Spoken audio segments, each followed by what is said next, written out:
following compounds exist as discrete molecules? Okay, so looking at this list, I can rule out two already, okay? It's not going to be aluminium oxide and it's not going to be iron 2 oxide because these are both ionic compounds. They contain metals and non-metals. Okay, so it's either A or B, sulfur dioxide. Now, molecules are going to have quite low melting and boiling points, and the other thing that this could possibly be is silicon dioxide.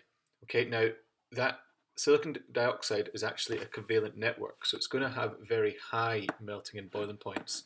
Now, if you look at your data book, if you look at page 9, melting and boiling points of selected oxides, you can see that silicon has got very, very high melting and boiling points, and sulfur dioxide has got very low melting and boiling points. So the answer to this one is going to be A, sulfur dioxide.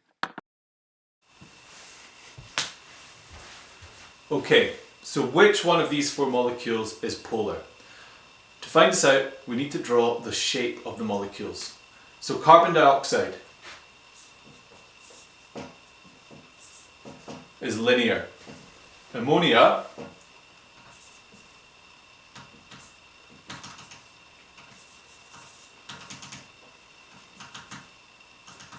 is pyramidal.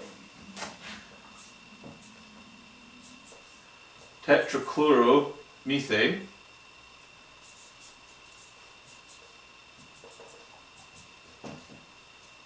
is tetrahedral, and methane is also tetrahedral.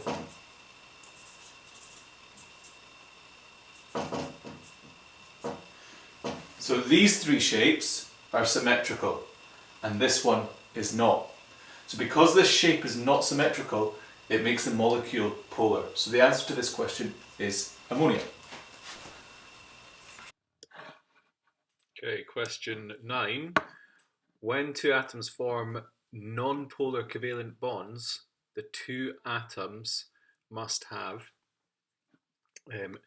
so if we're looking for something that is non-polar, it means the electrons in the bond can't be being pulled towards one of the atoms more than the other.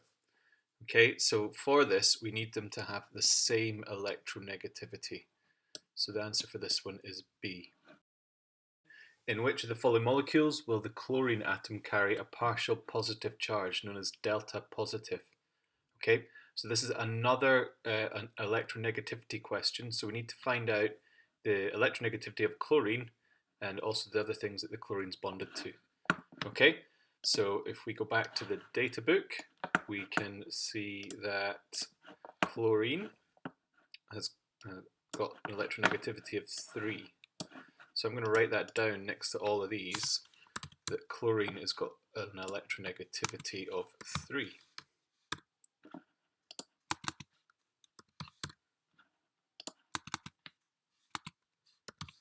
Okay, highlight them all. Actually, I won't. Okay, and in this case, the chlorine is bonded to bromine. So if we go back to our data book, the bromine has got an electronegativity of, where is bromine? There it is down there, 2.8, so that's less than 3. So because bromine has got an electronegativity of 2.8 and chlorine has an electronegativity of 3, what that means is that the chlorine in this one is actually able to pull the electrons closer towards itself. Okay, so that the chlorine in this one will have a delta negative charge and the bromine will have a delta positive charge. Okay, in this example here, we've got chlorine and chlorine, so this is not going to be a polar covalent bond, this is going to be a non-polar bond. They've both got 3. Chlorine and fluorine, so if we go back and we look up fluorine, fluorine has got an electronegativity of 4. So in this example, the chlorine and fluorine one, the electrons are pulled closer to the fluorine, so the fluorine will be delta negative and the chlorine will be delta positive. Okay, so that's actually the answer. The answer is going to be C, but we'll just double check D. iodine, let's find electronegativity of iodine, it's 2.6. Okay, so again, in the last example, because iodine has got an electronegativity of 2.6, that means that the chlorine is going to be able to pull the electrons closer towards itself. And if it can do that, just like in the first example, the chlorine will be delta negative. So the answer to question 10 is C. Okay. Which line in the table represents the solid in which only London dispersion forces are overcome when the substance melts? Okay, so this is really key, London dispersion forces here. London dispersion forces only happen in molecules. Okay, and molecules don't conduct electricity, so it can't be B or C. Okay. The other property that molecules have is that they have low melting and boiling points. So the answer for this one is D, because in D we have low melting and boiling points, and the solid does not conduct electricity. Which of the following structures is never found in compounds? Okay, so we'll look at them in turn. Ionic. You can actually only get ionic bonding in compounds because you need to have a metal and a non-metal element to make an ionic substance.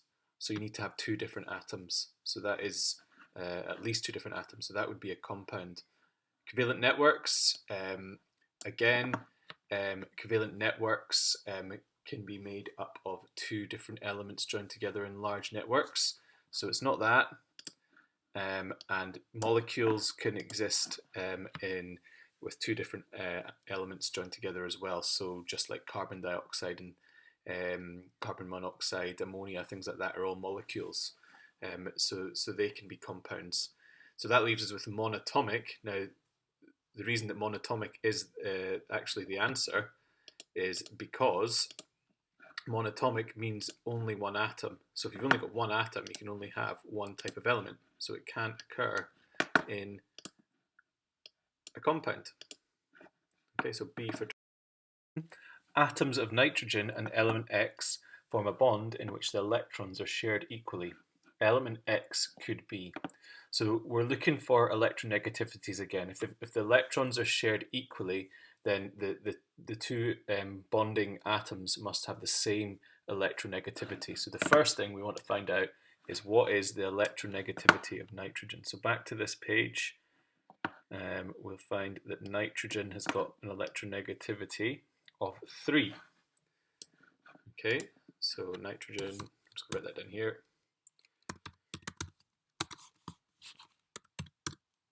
Okay, nitrogen's 3. Let's find out what carbon is. Carbon above nitrogen is 2.5, so it's not going to be carbon. Okay, oxygen is below nitrogen at 3.5, so it's not going to be that one. Chlorine. Now we should remember that. I can remember from doing other questions that it's 3, but there you go, it's 3. Okay. 3.0, and phosphorus, just to double check, phosphorus is, where's phosphorus? There it is, 2.2, so it's not phosphorus either. Okay, so the answer for this one is going to be chlorine, because both nitrogen and chlorine have got an electronegativity of 3.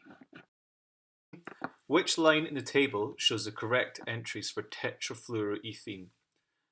Okay, so what we're going to need to do is we need to draw out tetrafluoroethene. Okay, so the first thing is we will draw out tetrafluoroethene, and I'm going to use this package to do that. Ethene itself, the ene tells us that there's a carbon-to-carbon double bond, and the tetrafluoro means the tetra means that there are 4 fluorines joined on like this. Okay, Now what I want to do is I want to find out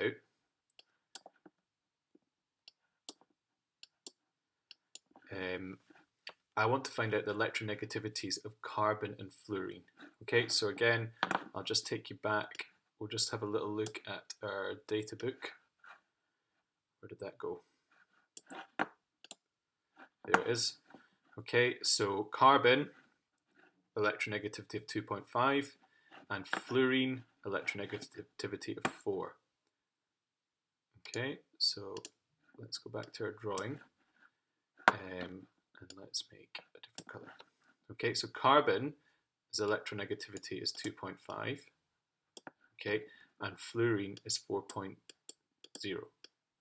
So that means that the electrons in the bond between carbon and fluorine are pulled more strongly towards fluorine. Okay, now if that happens, the fluorine will become delta negative because it will have the electrons more closely attracted towards the fluorine from this bond.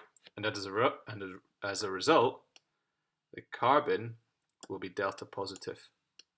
Okay, now that's going to be the same case for all of these bonds here. Okay, so this one is going to be delta negative, this one is going to be delta positive, delta negative down here, and delta negative. That's not a very good one, down here. Okay, so these carbon to fluorine bonds are polar, okay, because the electrons are pulled more closely to the fluorine, given the fluorine's delta negative charge. Okay, the molecule itself, because all of the fluorines are on the outside of the molecule, the outside of the molecule has got this delta negative charge. Okay, so the molecule itself is actually non-polar.